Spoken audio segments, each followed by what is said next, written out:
अऊज़ुबिल्लाहि मिनश्शैतानिर्रजीम बिस्मिल्लाहिर्रहमानिर्रहीम।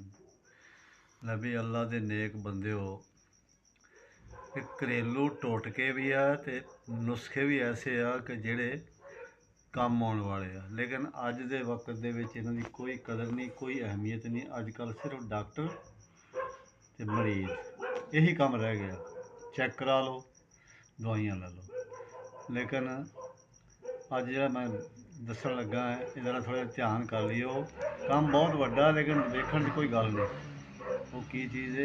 कब्ज़। कब्ज़ के बारे दे विच कब्ज़ तो सारियां बीमारियां जन्म लैंदियां। अफारा इस नाल हो जांदा, आंदरां च सोज इस नाल हो जांदी है, अक्खां दी बनाई इस नाल चली जांदी, दंद गिर जांदे आ, दिमाग भी कम्म करना छड्ड जांदा। होर किन्नियां क मर्ज़ां गणावां कि